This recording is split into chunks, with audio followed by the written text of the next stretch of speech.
People lie. That's the first thing you learn when you can hear their thoughts. They smile at you while secretly wishing you'd choke on your coffee. They compliment your shirt while mentally calling it hideous. And trust me, it gets exhausting when the world never shuts up, except for him. The boy next door. When my family moved to this small suburban stretch in Illinois, I thought I knew exactly what to expect. Neighbors with hidden resentment, teachers silently judging, classmates broadcasting their insecurities like broken radios. But then I noticed him, the tall guy across the street with broad shoulders and a quiet kind of strength, and my entire world tilted. His silence wasn't ordinary. It was complete. I couldn't hear a single thought from him, and that silence was intoxicating. I should start from the beginning. My name is Ethan Miller, 17, senior year, painfully average except for the whole mind-reading curse. My parents think I'm just overly intuitive. My teachers call me observant. But the truth is like living in a stadium full of screaming voices that never, ever stop. Until I met him. His name is Caleb Brooks. He's 18, already graduated but stuck around town working construction jobs while saving for college. The first time I saw him, he was leaning against his truck, wiping grease off his hands, the evening sun catching in his blonde hair like some kind of movie cliché. My chest tightened, and I waited for his mind to leak into mine. Nothing, just silence.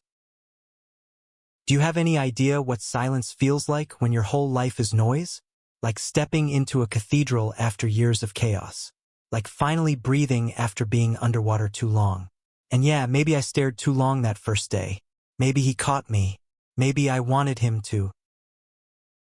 It's not like I expected anything to happen. Boys like him don't look at boys like me. And even if they did, this is a town where football is religion and being different makes you the sermon. But life has a way of twisting the knife, doesn't it? Because the more I tried to ignore Caleb, the more fate shoved us together. Take the second week of school. I was biking home, trying to drown out the 100 tangled thoughts spilling from everyone on Main Street, when my chain snapped. I muttered curses under my breath, ready to push the damn bike all the way home, when his truck slowed to a stop beside me. "You need a ride?" His voice was low, steady, like he wasn't asking, just stating a fact. I hesitated. The safe thing would have been to say no, to keep my distance, to protect whatever fragile shield his silence gave me. But my legs ached, and my chest thudded. I nodded. Climbing into his truck, I braced for the flood of thoughts I always felt in enclosed spaces with people. Instead, there was nothing, just the hum of the engine, the faint country song on the radio, and Caleb's steady presence beside me. For the first time in forever, I could breathe. "Thanks," I mumbled, staring at the worn dashboard. He just shrugged. "No problem." That was it. No judgment. No hidden barbs. No mental noise clawing at my skull. And God help me, I wanted more. But here's the thing about silence. It makes you notice every little detail. The way his fingers tapped the steering wheel when he drove. The faint scar along his jaw, like he'd gotten into a fight and won. The way his eyes lingered on me when he thought I wasn't looking. Or maybe I just imagined that part. The weeks passed, and we found ourselves colliding in the most inconvenient ways. He helped my dad carry lumber for a DIY project. I saw him at the grocery store, stacking crates with easy strength. He even sat on his porch some nights, a cigarette glowing faintly between his fingers, while I watched from my window like some hopeless cliché. And then there was the night everything shifted.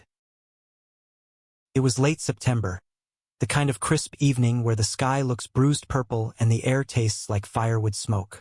I'd gone for a walk to clear my head, trying to escape the tangle of thoughts bleeding from everyone in town. But when I reached the old playground behind the school, he was there, sitting on the swing, staring at the ground like he carried the weight of the world. For a second, I froze. My mind screamed at me to leave, to protect myself. But my heart, stupid traitorous heart, dragged me closer. "You okay?" I asked softly. He looked up, and in the half-light his eyes were darker than I'd ever seen. He didn't answer right away, just studied me like I was some puzzle he hadn't figured out yet. "You ever feel like you don't fit anywhere?" His voice cracked just enough to make my chest ache. I wanted to tell him yes, that I felt it every damn day, that I'd built my entire life around pretending. But instead I swallowed the truth. "Sometimes," I said carefully. Something in his shoulders loosened. He patted the swing beside him. And just like that, we sat there together, silence stretching between us. Not awkward but necessary. I didn't need to hear his thoughts to know he was hiding something. Something big. And I guess that's when I realized, maybe silence can speak louder than words. That night was the beginning. Not of a love story, not yet.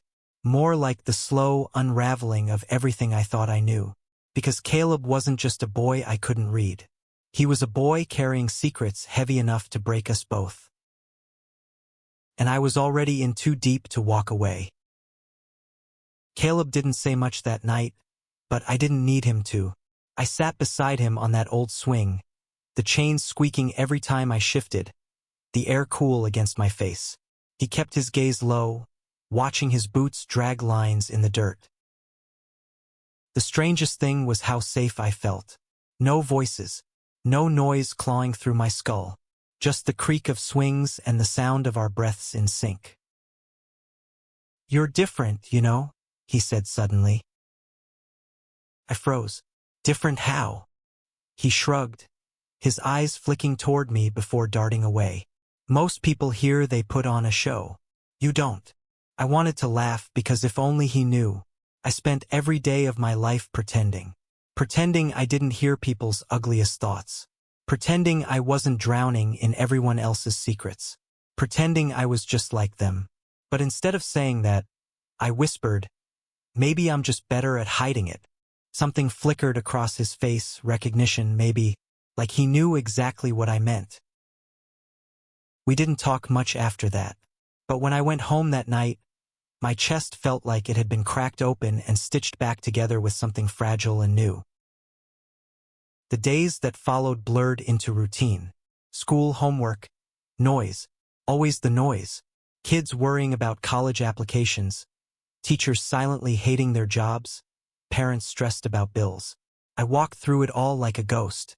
But every time I spotted Caleb, across the street, in his truck, at the corner store, something inside me steadied. The problem was people noticed. "Why do you keep staring at Brooks?" my friend Tyler asked one afternoon in the cafeteria.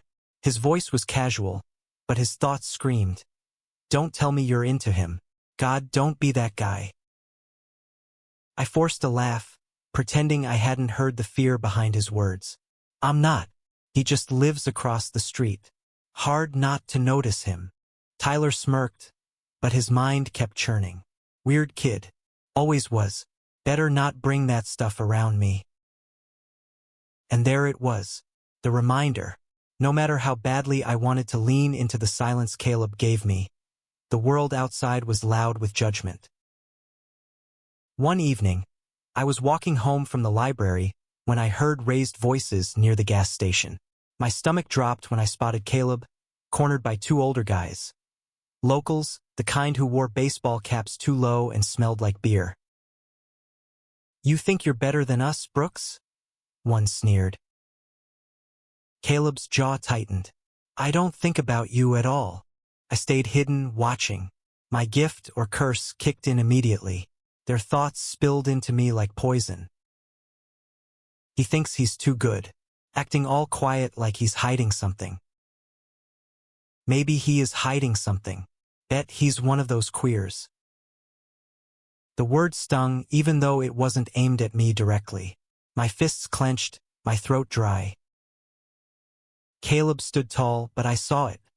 The tension in his shoulders, the way his hand twitched like he was ready for a fight. Then one of them shoved him, hard. I didn't think. I just moved.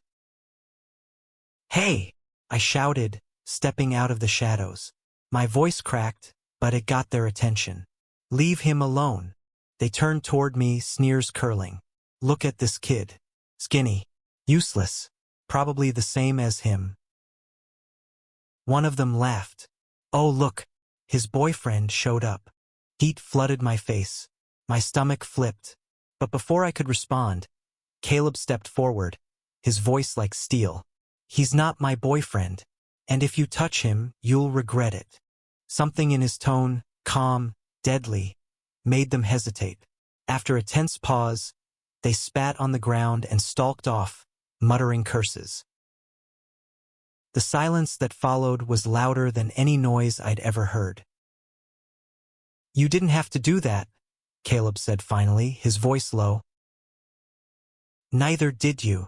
My hands still shook. But thanks. He studied me for a long moment, then nodded. Come on.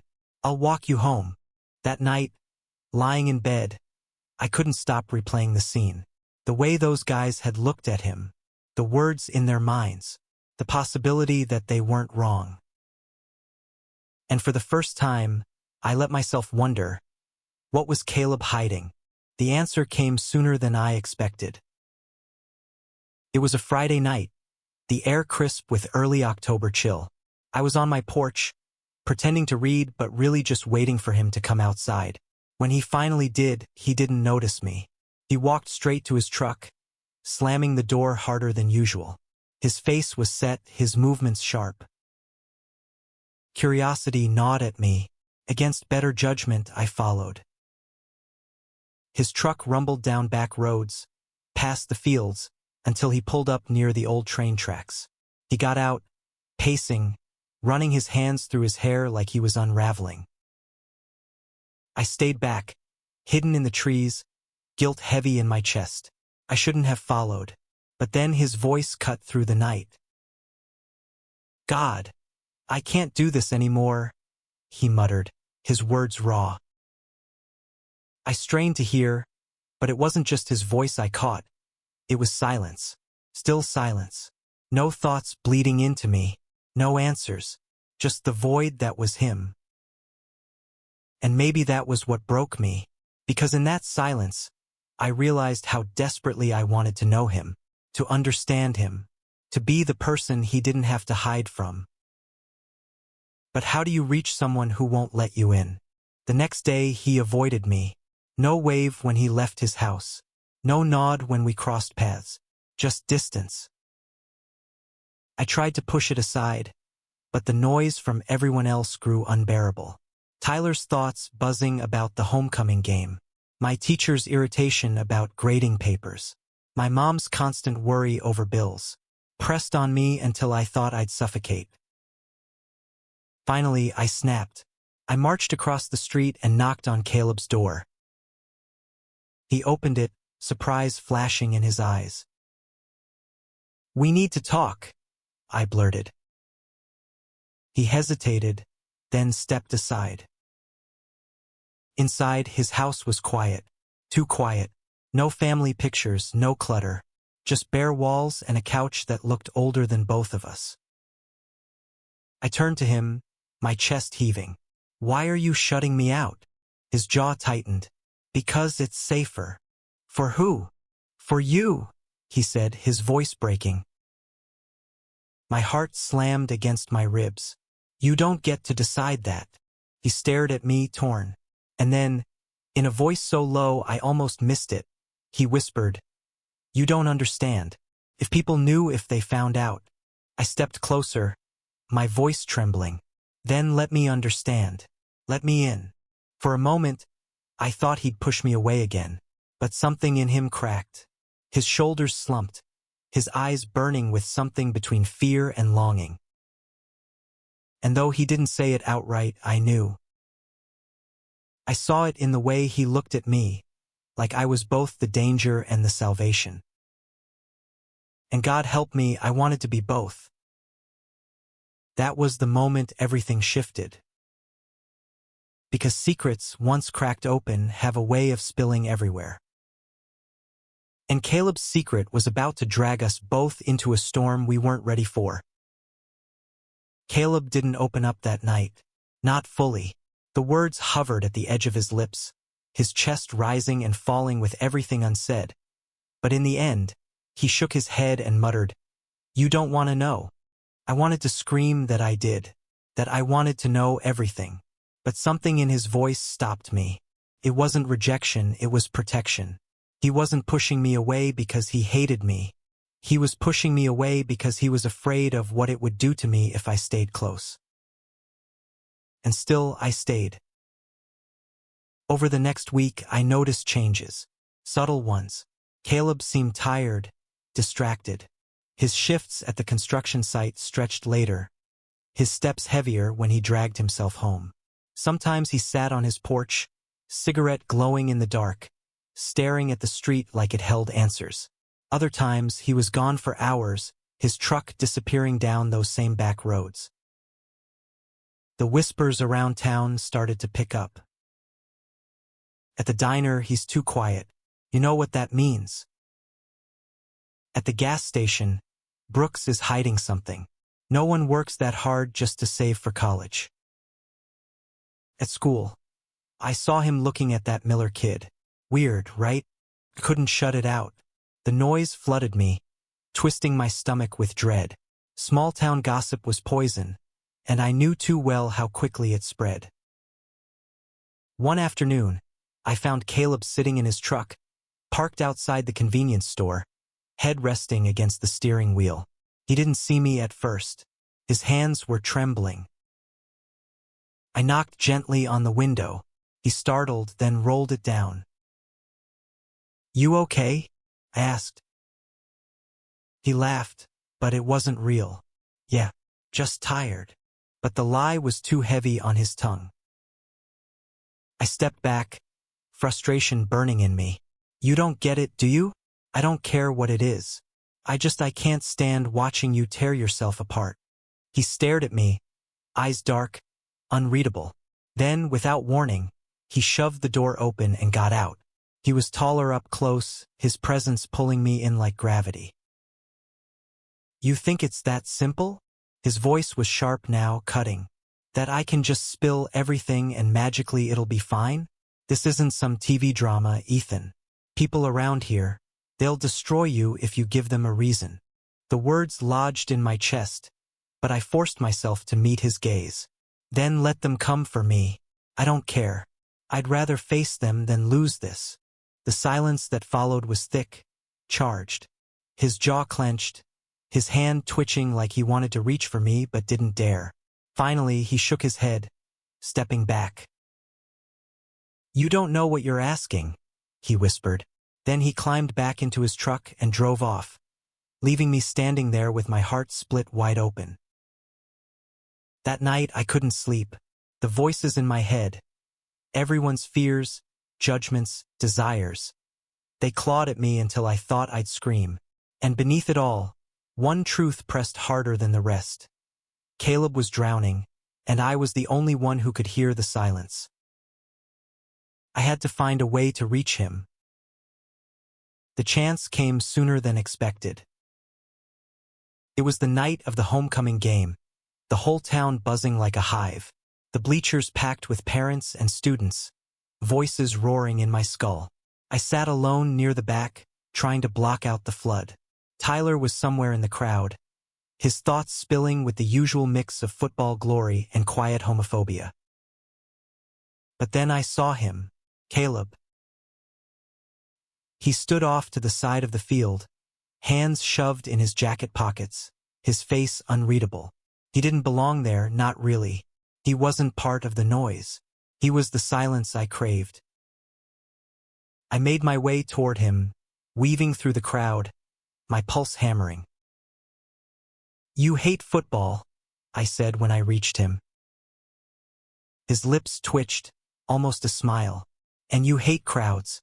Guess we're both idiots for being here." For a moment it felt normal, easy, like maybe we were just two guys joking around at a game. But then a group of older boys, those same ones from the gas station, spotted us. They nudged each other, laughing. I heard their thoughts instantly. Look at them. Knew it. Freaks. Wonder how long until everyone else figures it out. My chest went cold. I wanted to grab Caleb's arm, drag him away before the whispers turned into something louder. But Caleb's face hardened, his jaw set like stone. "Let's get out of here," he said. I followed without a word. We ended up back at the playground. The same swings, the same quiet. Only this time, the silence felt heavier. He sat, staring at the ground, his hands gripping the chains so tight his knuckles whitened. "They're never gonna let it go," he muttered. "Let what go?" I asked, even though I already knew. He looked up at me then, his eyes blazing with something raw. "The truth." I swallowed hard. "That you're—" He cut me off. "Don't say it. Not here. Not now." The night air pressed against us, thick and unyielding. My heart thundered in my chest, words clawing to escape. "Caleb," I whispered, "I don't care what they think. I don't care what they say. You're not alone in this. Not if you don't want to be." For a second, I thought he'd break. His lips parted, his breath shaky. Then, slowly, carefully, he reached out, his hand brushing against mine. It was barely a touch, but it felt like lightning, like a secret finally exhaled. I didn't pull away. And in that fragile moment, under the dim light of a flickering street lamp, I realized something terrifying and beautiful all at once. We were already in this together. The next day, the whispers grew louder. At school, Miller was with Brooks last night. Didn't you see? At the diner, two boys sneaking off together. Everyone knows what that means. At home, my mother's voice in my head, Ethan's been distant. Strange. God, please don't let him be. The walls were closing in, and I knew it was only a matter of time before the truth spilled wide open. But even as fear gnawed at me, I held on to the memory of his hand against mine. Because for the first time in my life, the silence wasn't empty. It was full of hope. The thing about small towns is that secrets don't stay secrets for long. They ferment, they spread, they turn into weapons. And ours was already starting to slip. It began the morning after that night at the playground. I walked into school and immediately felt it. The shift. The whispers weren't just in my head anymore. They were on people's lips. Girls leaned against lockers, smirking. Boys threw glances sharper than knives. Even teachers paused just a fraction longer when I passed, their thoughts buzzing like static. He was with Brooks again. Late, everyone saw. Figures. He always was weird. God, his poor parents.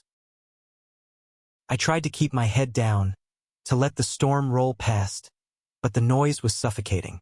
Every voice, every judgment, every ugly thought slammed into me until I wanted to curl up and disappear. At lunch, Tyler slid into the seat across from me, tray clattering. He forced a grin, but his thoughts betrayed him. I gotta say something before it gets worse. He's ruining his life. "You and Brooks," he said casually, stabbing his fries. "What's that about?" My chest tightened. "He's my neighbor. That's it." Tyler's laugh was short, sharp. "That's it? Because people are saying he trailed off studying me." "Say you're not. Just say it. Please don't make this true." "I don't care what people are saying," I muttered. His grin faltered. "Ethan, come on. You know what this town is like. You don't want to be that guy." I clenched my fists under the table. "And if I am?" The words slipped out before I could stop them. The look on Tyler's face, the panic, the pity, nearly broke me. God, he's serious. He's actually serious. I can't be seen with him anymore. Couldn't breathe. I grabbed my bag and left, ignoring his voice calling after me. That night, Caleb found me sitting on my porch steps, staring at the cracked pavement. He didn't ask questions. He just sat down beside me, his shoulder brushing mine, his silence wrapping around me like a shield. Finally, I whispered, "They're starting to talk." "I know." His voice was low, steady. I turned to him. "Doesn't it bother you?" He exhaled, long and slow, smoke curling from the cigarette between his fingers. "It does, but I'm used to it." I swallowed hard. "What do you mean?" He stared into the darkness, eyes distant. "They've been talking about me for years, ever since my dad left, ever since I stopped playing ball, ever since I didn't fit into the neat little box they wanted me in." The silence stretched. I could feel the weight of everything he wasn't saying. "You don't deserve it," I said finally. He glanced at me then, a small, bitter smile tugging at his lips. "Neither do you." Our eyes locked, and for a heartbeat, the noise of the world fell away. But the world doesn't stay silent for long. 2 days later, it happened. I was leaving the library when I heard it. Laughter, sharp and cruel, spilling from the parking lot. I rounded the corner and froze. Caleb stood surrounded by 3 boys, the same ones from before. One of them held his backpack, dumping its contents onto the asphalt. Wrenches, gloves, a folded sweatshirt. Well, one sneered. "Look who we've got." The golden boy turned freak. Caleb's jaw tightened. He didn't move. I felt the venom of their thoughts instantly. "He's queer. Everyone knows it now. Bet he's messing around with Miller. God, that's disgusting." Something inside me snapped. Before I could stop myself, I stormed forward. "Leave him alone." The boys turned, smirks widening. "Speak of the devil. Look who showed up." One of them stepped closer, eyes narrowing. "So it's true, huh? You and Brooks." The words hung in the air, poisonous and heavy. Caleb's eyes flicked to mine, warning, pleading. But my chest burned with anger, with the endless roar of their cruelty in my head. "So what if it is?" I spat. The silence that followed was deafening. Then the laughter came, cruel and sharp, echoing through the lot. "Oh my God, it's true." The freaks found each other. Caleb lunged forward, shoving one of them back. "Shut your mouth." A fist swung. Chaos erupted. I don't remember much after that. Just shouting, fists flying, the taste of blood in my mouth. Someone grabbed me, slammed me against a car. Caleb fought like hell, his movements fueled by rage, by desperation. But there were too many of them. It ended with us on the ground, bruised and bloodied. The boys scattering when headlights cut across the lot. A teacher's voice shouted, and then it was over. The fallout was immediate. At school, whispers became shouts. My locker was vandalized, slurs scrawled in black marker. Teachers looked at me with pity, classmates with disgust. Tyler wouldn't meet my eyes. At home, my mother's silence was worse than any words. Her thoughts screamed in my head. My son. My son. God, what did I do wrong? I locked myself in my room, trembling, wishing I could shut it all off. The voices, the judgment, the hate. The only place I found peace was across the street. Caleb. One night, after everything, he climbed through my window. His lip was split, his eye bruised, but his expression was steady. "You okay?" he asked. I laughed bitterly. "No. Are you?" He didn't answer. Instead, he sat on the edge of my bed, shoulders slumping. For a long time, we just sat there, the silence wrapping around us. Finally, he whispered, "I'm sorry." "For what?" "For dragging you into this. For not keeping my distance." My throat tightened. Don't you get it? You're the only thing keeping me sane. His eyes met mine then, burning with something fierce and fragile. Slowly, carefully, he reached for my hand. His fingers were rough, calloused, but warm. And in that moment, bruised and broken as we were, I knew one thing with absolute certainty. I would choose this. I would choose him, over and over again, no matter what it cost. The cost, I was about to find out, would be higher than I ever imagined. Because small towns don't just whisper, they hunt. And the hunt had already begun. The courtroom was silent except for the echo of Alex's words. His confession, both to the world and to himself, had cracked open something raw and unhealable in that moment. But what followed wasn't the condemnation he had feared. A hushed murmur rippled through the gallery. Some faces twisted with judgment, others softened with understanding. Ethan's eyes never wavered, locked on Alex with a gaze steady and proud. For the first time, Alex realized that maybe the point of courage wasn't about never feeling fear, but about standing anyway, even when your legs were shaking.